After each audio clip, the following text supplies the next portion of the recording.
সেই ইউনুসকে নিয়ে জাতিসংঘের নানান অফিস আদালতে যাচ্ছিল। আমরা এগুলো রিপোর্ট করেছি, কিন্তু আমেরিকাতে লবি করলে কিন্তু আপনার অনেক মানে পাবলিক রিলেশন ইমেজ আপনি তৈরি করতে পারবেন এবং ইমেজ ধ্বংসও করতে পারবেন। আন্তর্জাতিক পরিমণ্ডলে যা সে এস্টাবলিশ করতে পেরেছিল সেই সেই যে প্রভাব এবং সেই যে ইমেজটার এখন কিছুই নেই। এটার দুটো কারণ। একটা হচ্ছে আপনি পয়সা দিয়ে যখন কাউকে কনভিন্স করবেন, যতক্ষণ পয়সাটা চলতে থাকবে ততক্ষণ সেই কনভিন্স পাওয়ারটা চলে।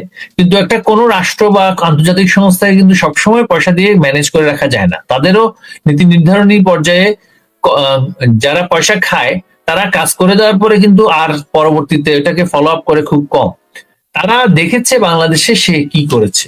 একটা মানে আন্তর্জাতিকভাবে লিবারেল সমকামী অধিকারের পক্ষে মিছিল করা ইউনুস দেশে গিয়ে জামায়াতে ইসলামী, তারপরে উগ্রবাদী যতগুলো আপনার জিহাদি সংগঠন আছে তাদের নেতাকর্মীদেরকে ছেড়ে দিয়ে বাংলাদেশকে রিসেট করে জঙ্গি রাষ্ট্রে পরিণত করতেছে। এটা তো পাবলিকলি অ্যাভেলেবল ইনফরমেশন। তো তাদের ভুল ভেঙেছে। তাদের মধ্যে যারা কনভিন্সড হয়েছিল, ম্যানেজড হয়েছিল, তারা যেমন এখন আর পারছে না ইউনুসের ইমেজ রক্ষার্থে, তাদের ভুলটা কিন্তু ব্যাপকভাবে ভেঙেছে এবং ইউনুসের কার্যকলাপ দেখে সে চেয়ারে বসেই নিজেকে নিজে ট্যাক্স মকুফ করছে। এগুলো তো এভিডেন্ট। এবং সে যে খুন করিয়েছে তাদের মানে কর্মী কিছু লোকবলকে দিয়ে তাদেরকে আবার ইন্ডেমনিটি দিয়ে দিল। খুন করে যেখানে সে বিচারের কথা বলার কথা, নিরপেক্ষ তদন্তের কথা বলার কথা, ইন্ডেমনিটি দিয়ে দিল। এই যে এইগুলো কাজগুলো কিন্তু আন্তর্জাতিক স্টেক হোল্ডারদের কাছে পরিষ্কার যে সে একটা প্রতারক এবং সে কিন্তু বাংলাদেশকে একটা জঙ্গি রাষ্ট্রে পরিণত করতে চায়। তো এটাতে আন্তর্জাতিক মহলের সমস্যা বা তাদের চ্যালেঞ্জটা কি? তারা যে একেবারে আমাদেরকে ভালোবেসে যে এই পরিবর্তনের মানে এই যে এই ভয়াবহতা তার বিরুদ্ধে গেছে তা নয়। তাদের একটা কৌশলগত একটা বিষয় থাকে যে তাদের এই উপমহাদেশে একটা ফুটহোল্ড দরকার, বেস দরকার, প্রেজেন্স দরকার, ইত্যাদি দরকার। পাশাপাশি এটাও তারা বোঝে যে বাংলাদেশের যে জনগোষ্ঠী, এটা কিন্তু বাংলাদেশ কিন্তু ভৌগোলিকভাবে ছোট রাষ্ট্র, কিন্তু আন্তর্জাতিকভাবে কিন্তু পৃথিবীর সপ্তম বৃহত্তম জনগোষ্ঠী আমরা। হ্যাঁ, যদি এই বিশাল জনগোষ্ঠীর মধ্যে উগ্রবাদ এমন ভাবে প্রচারিত হয় এবং তাদের মাদার কান্ট্রি বাংলাদেশকে সবসময় তারা দেখে যে বাংলা ভাষাভাষী জনগোষ্ঠীর যে মাতৃভূমি, সেটা অন্য দেশে থাকলে মাতৃভূমি হিসেবে দেখে, সেইটা যদি জঙ্গি রাষ্ট্রে পরিণত হয়, এটার প্রভাব সেই বাঙালি এথনিক গ্রুপের মধ্যে গিয়ে কিন্তু পড়ে। এমনিতেই আমাদের অনেক মানে নাগরিক পৃথিবীর নানান জায়গায় যারা আছে, ওই ইসলামিক স্টেট যখন ওখানে যুদ্ধ হচ্ছিল সিরিয়াতে, সেখানে গিয়ে কিন্তু যোগদান করেছে। আমাদের সেনাবাহিনী থেকে পালিয়ে গিয়ে অনেক সদস্য সেখানে গিয়ে যোগদান করেছিল, যাদেরকে আমাদের নেত্রী গ্রেফতার করেছে। তারা দেশে আসলে অথবা বিদেশে থাকলে সেখানে আটক করেছে, আটকে রেখেছিল। তারা খুবই ভয়াবহ জঙ্গি ছিল। এবং আমাদের অনেক বড় বড় আমলা, রাজনীতিবিদ, ব্যবসায়ী সন্তানেরা ওই ইসলামিক স্টেটে গিয়ে জয়েন করেছে। আবার আপনি দেখবেন যে মার্কিন ইউকেতে, যুক্তরাজ্যে শামিমা ইসলাম বলে এক মেয়ে, সে 15 বছর বয়সে এভাবে চলে যায়। তো তাদের দৃষ্টিতে এই যে 170 মিলিয়ন মানুষ, বাংলাদেশের 17 কোটি লোক, তার উপরে বাইরে যদি আপনি হিসাব করেন আরো মিলিয়ন মিলিয়ন মানুষের মাতৃভূমিটা যদি জঙ্গি রাষ্ট্রে পরিণত হয়, তাদের পক্ষে তাদের নিজ দেশগুলোতে পশ্চিমে ল এন্ড অর্ডার ঠিক রাখা, জঙ্গিবাদ নিয়ন্ত্রণ করা অনেক বেশি কঠিন হয়ে যাবে। আপনি যদি ইউকের কথা চিন্তা করেন, ইউকেতে জামাত খুবই শক্তিশালী। সেখানে ব্রিটেনের যে জামায়াতি ইনফ্রাস্ট্রাকচার সেটা খুবই শক্তিশালী, এবং ইউএসএ তেও মানে যুক্তরাষ্ট্রেও কিন্তু তারা খুবই শক্তিশালী, অর্গানাইজড, ভেরি অর্গানাইজড। তারা ফান্ড রেজিং করে, তাদের স্কুল আছে, হসপিটাল আছে, ব্যবসা বাণিজ্য আছে, তাদের সরকারগুলোকে সেখানে নিয়ন্ত্রণ করে। লোকাল গভর্নমেন্ট পর্যায়ে অনেক শক্তিশালী। এবং তারা যখন একটা জাতি রাষ্ট্র পেয়ে যাবে, তাদের উগ্রবাদে শিফট করা, উগ্র রক্ষণশীলতা থেকে উগ্রবাদে বা জঙ্গিবাদে সেটা যে সুইচ করা, সেটা খুব সহজে করা যায়। খুবই মানে তাদের একটা তো একটা কলোনিয়াল মাইন্ডসেট থাকে যে আমরা ইউরোপ দখল করব, বিধর্মীদের রাষ্ট্র দখল করব। এই জিনিসটা ওয়েস্টার্ন ওয়ার্ল্ড বুঝতে পেরে তারা এখন বুঝছে যে বাংলাদেশে যদি এই উদারনৈতিক লিবারেল রাজনৈতিক দলগুলো যদি রাজনীতিতে না থাকে, দেশটা চলে যাবে জঙ্গিদের হাতে। জঙ্গিদের কাছে চলে গেলে এই যে মিলিয়ন মিলিয়ন, 1 মিলিয়ন ব্রিটেনে বাঙালি থাকে, 1 মিলিয়নের মধ্যে যদি 1% যদি জঙ্গি হয়ে যায়, তাহলে কিন্তু ওদের জন্য হিউজ সিকিউরিটি থ্রেট। আপনি সিরিয়াল লোক জঙ্গি হয়ে গিয়েছে, সেটা কিন্তু অনেক কম, সংখ্যায় খুবই কম। হ্যাঁ, সেই একটা লোক, দুইটা লোক, 5টা লোককে আপনি নিয়ন্ত্রণ করতে পারছেন না। আফগানিস্তান থেকে জঙ্গি রপ্তানি হয়েছে, সেখানেও জনসংখ্যা খুবই কম, 10 মিলিয়নের মতন, আমাদের 170 মিলিয়ন। তো সেটাকে আপনার কন্ট্রোল করতে মানে গলদঘর্ম হতে হচ্ছে। 170 মিলিয়নের মানুষের দেশ যদি সেখানে জঙ্গিবাদ সেখানে তৈরি হয়ে, রপ্তানি হয়ে এবং উৎসাহিত হয় পরবর্তী প্রজন্মগুলো। ইটালিতে আপনি দেখবেন হাজার হাজার লক্ষ লক্ষ বাঙালি, তারপর জার্মানিতে, ফ্রান্সে, চারিদিকে আছে। অস্ট্রেলিয়াতে তো মানে উগ্রবাদীদের ঘাঁটি করে ফেলেছে তারা। ব্রিটেনে, অস্ট্রেলিয়াতে, ইউএসএ তে তাদের কিন্তু পরিপূর্ণ ব্যবস্থা আছে। তারা যে কোনো সময় সেই রাষ্ট্রগুলো দখলের পরিকল্পনা করবে। মানে এই সরকারগুলো তো লং টার্মে চিন্তা করে। এইগুলো ভেবে কিন্তু আন্তর্জাতিক মহল খুবই চিন্তিত বাংলাদেশকে নিয়ে। তারা নিজেরাই, আমরা যে খুব তদবির করেছি তা নয়। আর আমাদের বিষয়টা আমি বলি যে আমরা কূটনীতিবিদদের কথায় যে আওয়ামী লীগ যে এগিয়ে গিয়ে সংগঠিত হয়ে প্রত্যাবর্তনের কথা বলছে তা নয়। পাবলিক ফিডব্যাকটা কি? আপনি দেখবেন বিএনপি 17 বছর আমাদের এবং তত্ত্বাবধায়ক সরকার মিলিয়ে 17 বছর তারা আন্তর্জাতিকভাবে অনেক তৎপরতা চালিয়েছে, লবি ফার্মকে মিলিয়ন মিলিয়ন মিলিয়ন ডলার দিয়েছে। হ্যাঁ, তারাও মাঝে মাঝে চিঠিপত্র দিত সরকারকে। হ্যাঁ, কিন্তু কোনো লাভ হয়নি, কারণ মানুষ তাদের পক্ষে ছিল না। হ্যাঁ, জামায়াতে ইসলামী ইউনূসের 2 বছর 18 মাসের সরকারে, জামায়াতে ইসলামী সরকারে ছিল, বিএনপি রাজপথে ছিল, তারা মিলিয়ে রাষ্ট্রটা চালিয়েছে। তো ওই সময়টাতেও যে মানে তারা আন্তর্জাতিক প্রভাবে টাকা বিনিয়োগ করে নাই তাই নয়, তারা কিন্তু করেছে। কিন্তু তাও কিন্তু সেই সরকারকে ধরে রাখতে পারেনি, সেই সরকারকে কিন্তু বিদায় নিতে হয়েছে, কারণ জনগণ তাদের সাথে ছিল না।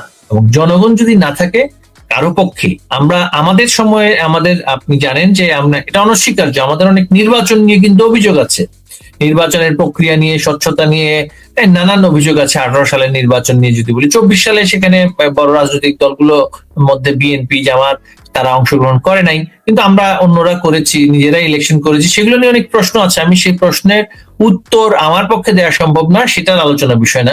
কিন্তু সাধারণ মানুষের সমর্থন কিন্তু আমাদের সাথে ছিল, সেটা সাধারণ মানুষের সমর্থনটা সে নির্বাচনের মাধ্যমে প্রকাশ করে। কিন্তু নির্বাচনের প্রশ্নবিদ্ধ হলেই যে মানুষের সমর্থন প্রশ্নবিদ্ধ হয়ে গেছে তা নয়। এই সাধারণ মানুষের সমর্থন তাদের সাথে ছিল না বলেই তারা কূটনীতিতে এগিয়ে থেকেও আমাদের বিরুদ্ধে তেমন কিছু করতে পারেনি। তাদের এগিয়ে থাকায় যুক্ত যখন হলো ইউনূস, তখন তারা একটা রেজিম চেঞ্জের পক্ষে মতামত দিয়ে আমাদের নানান বাহিনীতে এবং সরকারের ভেতরে তাদের এজেন্টরা মিলে সরকারের পতনটা ঘটেছে। এখন আমরা আবারও বলছি যে কূটনীতি বা আন্তর্জাতিক মহলের উপরে নির্ভর করে আওয়ামী লীগ রাজনীতি করবে না, করে না, ভবিষ্যতেও করবে না। তো আমাদের শক্তিটা হচ্ছে জনগণ, এবং জনগণের মাধ্যমে বাংলাদেশে বারবার আওয়ামী লীগ 2009 সালে, 8 সালে জনগণের ভোটেই বিপুল ভোটে নির্বাচিত হয়ে এসেছে, এবং এর আগেও 70 সালের নির্বাচনেও জনগণের ভোটে এসেছে। তখনও তো ইউএসএ, ব্রিটেন এরা তো মানে ওয়েস্টার্ন ব্লকের, এরা তো আমাদের বিরুদ্ধে ছিল, কিন্তু আমরা তো স্বাধীন রাষ্ট্র আমরা পেয়েছি কেন? জনসমর্থন ছিল, জনগণ মুক্তির সংগ্রামে অংশগ্রহণ করে স্বাধীন রাষ্ট্র অর্জন করেছে বঙ্গবন্ধুর নেতৃত্বে। কিন্তু এখনের যে পরিস্থিতি, সেখানেও কিন্তু আমরা মনে করি দ্বিতীয় মুক্তিযুদ্ধ, দ্বিতীয় পরিসরের মুক্তিযুদ্ধ, সেটা হয়তো বা সশস্ত্রভাবে সরাসরি সম্মুখ যুদ্ধের মুক্তিযুদ্ধ নয়, কিন্তু রাজনৈতিকভাবে বাংলাদেশ ধীরে ধীরে সেই মানে দ্বিতীয় মুক্তিযুদ্ধের পর্যায়ে যাচ্ছে। আমি এতক্ষণ যে কথাটা বললাম তাতে আপনার কথায় এটি বেরিয়ে এলো যে আন্তর্জাতিক বিশ্ব ভুলে গেছে, কারণ আন্তর্জাতিক বিশ্ব পশ্চিমা শক্তি আপনাদের পতন ঘটিয়েছে, তারা বাস্তবতার নিরিখে ভুলে গেছে। আমার সরাসরি প্রশ্ন আপনার কাছে, আন্তর্জাতিক সম্প্রদায়ের সাথে মার্কিন যুক্তরাষ্ট্রের সাথে কি আপনাদের কোনো সমঝোতা হয়েছে? আমরা সাম্প্রতিক নড়াচড়ায় তেমনটাই দেখতে পেয়েছি, সার্জিও গোরের সফরে খানিকটা কিছুটা আলামত দেখতে পেয়েছি। মানে এটা শতভাগ আমি মনে করি না যে আন্তর্জাতিক সম্প্রদায় আমার পতন ঘটিয়েছে। ইউএসএ তে আপনি জানেন যে ক্লিনটন পরিবারের একটা ব্যাপক প্রভাব সেখানে আমেরিকান গভর্নমেন্টে আছে। এই ক্লিনটন পরিবারের সাথে ইউনূসের যে সম্পর্ক, আর্থিক এবং নানান মানে সামাজিক সম্পর্ক, ব্যক্তিগত সম্পর্ক, সেটার বরাত দিয়ে কিন্তু ইউনূস সেটা মানে তাদের সরকারের একটা অংশের সমর্থন আদায় করছে। সমর্থনের মাধ্যমে তাদের ইউএসএইড এর টাকা, তারপরে সোরাস ফাউন্ডেশনের, ওপেন সোসাইটির টাকা, ইউনুসের টাকা, জামাতের টাকা এই সরকার বিরোধী কাজে বিনিয়োগ হয়েছে। উৎখাত তারপরও কিন্তু আমরা হতাম না যদি আমরা রিজিড ভাবে সেটাকে মোকাবেলা করতাম, কিন্তু রক্তক্ষয়, প্রাণহানির কারণে আমরা সেটাতে যাইনি। তবে আন্তর্জাতিক সম্প্রদায় যে ঘুরিয়েছে বা পক্ষে এসছে, সেটা চাইতে মূল বিষয়টা হচ্ছে তাদের যে এই সমস্ত প্রাইভেট ভেস্টেড কোয়ার্টার, যেগুলোকে আমরা বলছি যে ইন্টারেস্ট গ্রুপ, হ্যাঁ, ইন্টারেস্ট গ্রুপ গুলো কিন্তু সবসময় ন্যাশনাল সিকিউরিটি পর্যায়ে ইনপুটটা থাকে না। ন্যাশনাল সিকিউরিটি পর্যায়ে কিন্তু তাদের যে গোয়েন্দা সংস্থাগুলো আছে, নিরাপত্তা সংক্রান্ত সংস্থাগুলো কিন্তু নিরাপত্তার বিষয়ের ক্ষেত্রে আলটিমেটলি এই টেম্পোরারি সমাধানের চাইতে লং টার্ম সমাধানের দিকে যায়। এবং তারা দেখছে যে একটা দেশ যেখানে জঙ্গিবাদটা নিয়ন্ত্রণের মধ্যে ছিল, এখন ঘরে ঘরে চাষ হচ্ছে এবং রপ্তানি হচ্ছে। আসিফ আদনান বলে একটা দেখবেন সালাফিস্ট উগ্র, সে ওয়াহাবি একটা গ্রুপের, সে কিন্তু আইসিস এর সদস্য ছিল। এইগুলোকে এখন সরকার শুধু ছেড়ে দিচ্ছে না, এগুলোকে দিয়ে প্রমোট করাচ্ছে, কারণ এদের উপরে যেহেতু ভর করা। তো আন্তর্জাতিক সম্প্রদায় তো এই রিয়েলাইজেশনটা আছে যে বাংলাদেশে একসময় মেয়েরা শান্তিতে শুধু ঘরে ঘুমাতে পারতো না, তারা কাজে যেতে পারতো, চাকরি করত, রপ্তানিমুখী শিল্পে তাদের সরাসরি ইনভেস্টমেন্ট ছিল, মানে লেবার ইনভেস্টমেন্ট ছিল। তাদের যে আপনার ব্যাপক পরিবর্তন আজকে বাংলাদেশে ওই আফগানিস্তান থেকে খারাপ পরিস্থিতি করার জন্য একটা চিন্তা ভাবনা একটা গ্রুপের আছে। তো এইটা হচ্ছে বিষয়, যে এমন না যে পশ্চিমা বিশ্ব ঘুরে গিয়েছে। সিকিউরিটি এস্টাবলিশমেন্ট সবসময় কিন্তু ওই পয়েন্টটাতে থাকে, কিন্তু এর বাইরে কমার্শিয়াল ইন্টারেস্ট বা ইন্টারেস্ট গ্রুপ তারা কিন্তু মাঝে মাঝে এসে হানা দেয়। তাদের যে মানে স্ট্যান্ডার্ড অপারেটিং যে স্ট্যান্ডার্ড যে পলিসি থাকে সেখানে কিন্তু হানা দিয়ে একটা ডিসরাপশন করে। এই ডিসরাপটিভ এলিমেন্টটা ছিল ইউনুস এবং অন্যান্য শক্তিগুলো। ডিসরাপশনের পরে তো আবার স্টেবিলিটি আসে। স্টেবল অবস্থায় তারা এখন বুঝছে যে স্টেবিলিটির দরকার। ইউনুসের ডিসরাপশন অনেক ক্ষতি করেছে, এটা সিভিল সোসাইটিতে বা তাদের সিকিউরিটি এস্টাবলিশমেন্টে এটা কিন্তু তারা মোটামুটি রিয়েলাইজ করে। আগেও করতো, একটা স্কোপ দিয়েছে ইউনুসকে, ওই স্কোপ দেওয়ার পরে সে ব্যর্থ হয়েছে। এখন তারেক এবং জামাতের সরকার আছে, বিএনপি জামাতের সরকার আছে, তারেক রহমান ক্ষমতায় আছেন প্রধানমন্ত্রী, তাদের যে ইনক্যাপাসিটি সেটা তারা বুঝছেন। তো সবকিছু মিলিয়ে এই মুহূর্তে তাদের আর সেই ইয়েটা নেই, আস্থাটা ওইভাবে করে নেই। আমার প্রশ্ন ছিল সমঝোতা হয়েছে কিনা, সরাসরি উত্তর চাইবো। না, সমঝোতার কোনো আলোচনাই তো আসে না। যে একটা রাজনৈতিক দল কোন দেশের সাথে সাধারণত সেভাবে মানে সমঝোতা বা আলোচনা বা নেগোসিয়েশনে থাকে না। যদি সেই দেশের কোন ধরনের বিরূপ অবস্থান থাকে, সেই বিরূপ অবস্থানটা পরিবর্তন করার জন্য সেই রাজনৈতিক দলটা কাজ করে। এবং সেই কাজগুলো আমাদের প্রবাসী যারা আওয়ামী লীগের কর্মীবৃন্দ, নেতৃবৃন্দ, তাদের কর্মসূচির মাধ্যমে, কাজের মাধ্যমে, তাদের প্রতিবাদের মাধ্যমে সেটা ইতিমধ্যেই সেখানে পৌঁছে গিয়েছে। সুতরাং সমঝোতার কিছু নেই, উপলব্ধি। আমাদের কর্মীরা মার্কিন যুক্তরাষ্ট্রে, ইউরোপে, ব্রিটেনে যেভাবে মিছিল মিটিং করে, সমাবেশ করে তাদের ল মেকারদেরকে যেভাবে কনভিন্স করেছে যে your government in collusion with Yunus বাংলাদেশকে একটা জঙ্গি রাষ্ট্রে পরিণত করতে চাচ্ছিল, এটা হলে কিন্তু আমরাই ক্ষতিগ্রস্ত হব। মানে ব্রিটেন, ইউএসএ, অস্ট্রেলিয়া, ইউরোপ ওরাই ক্ষতিগ্রস্ত হবে। এই উপলব্ধিটা সমঝোতার চাইতে গুরুত্বপূর্ণ। আপনি সমঝোতা করলে এটা একটা short term solution, but convince করাটা অনেক বেশি গুরুত্বপূর্ণ। সেই কনভিন্সটা তারা মানে সার্বিক পরিস্থিতির কারণে হতে বাধ্য হয়েছে। অর্থাৎ আপনারা কনভিন্স করতে পেরেছেন। আওয়ামী লীগ এই মুহূর্তে বেশ জনপ্রিয়, এটা বলার অপেক্ষা রাখে না। আমরা আলাপের শুরুতে আপনার জবানিতে যেগুলো শুনলাম যে বাংলাদেশ একটা প্রকৃতির রাজ্য হয়ে গেছে। আপনাদের 2 বছরের কার্যক্রম যদি আমরা দেখি, আপনারা সরাসরি কার্যক্রম করতে পারছেন না। অনলাইন দুনিয়াতেও আপনাদের খুব যে জোরালো কার্যক্রম সেই অর্থে নেই। আজকে জনপ্রিয়তাটাকে আপনি কিভাবে ব্যাখ্যা করবেন? এই জনপ্রিয়তাটা কিভাবে হলো? বিবেচনায় রাখতে হবে এবং এই জন্য সতর্কতার সাথে এগোচ্ছেন আমাদের নেত্রী। তিনি একটা সময়সীমা দিয়েছেন, বাস্তবতার প্রেক্ষিতে সেই সময়সীমার মধ্যে আমাদের সাংগঠনিক কাজটা সারতে হবে, জনমত সৃষ্টি করতে হবে। সেক্ষেত্রে রাষ্ট্র প্রশাসনের যে ভূমিকাটা সেটাও কিন্তু আমরা বিশ্লেষণ করতে হবে, কারণ তাদের সাথে মুখোমুখি অবস্থান নিয়ে তো আমি মানে কনফ্রন্টেশনাল পলিটিক্সে যেতে চাই না, তাই না?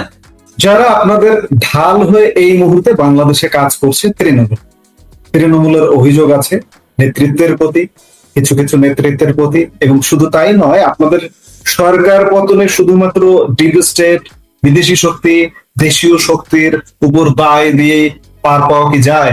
আপনাদের নিজস্ব আত্ম উপলব্ধি কি আছে? আপনাদের দলের সংস্কার বা এই ধরনের কর্মকাণ্ড কিন্তু পরিলক্ষিত হচ্ছে না গত 2 বছরে। এগুলোর কি ব্যাপারে কোনো বলতে চান কিনা? আমি ব্যক্তিগতভাবে মনে করি যে আমাদের দলে যেহেতু সাংগঠনিকভাবে কাউন্সিল করাটা খুবই কঠিন, বা এই মুহূর্তে আপনার সম্মেলনের মাধ্যমে সকলের মতামতের মাধ্যমে সাংগঠনিক স্ট্রাকচারটা তৈরি করাটা কঠিন হয়ে দাঁড়িয়েছে, মানে মূল নেতৃত্বে বা বড় মানে কেন্দ্রীয় নেতৃত্বে, সেখানে তো আসলে আমার পক্ষে কোনো পরিবর্তন করা সম্ভব হবে না। কারণ আপনি কাউন্সিল না করে তো আপনি সেন্ট্রাল কমিটি করতে পারেন না, সেটা একটা স্থিত অবস্থার মধ্যে আছে।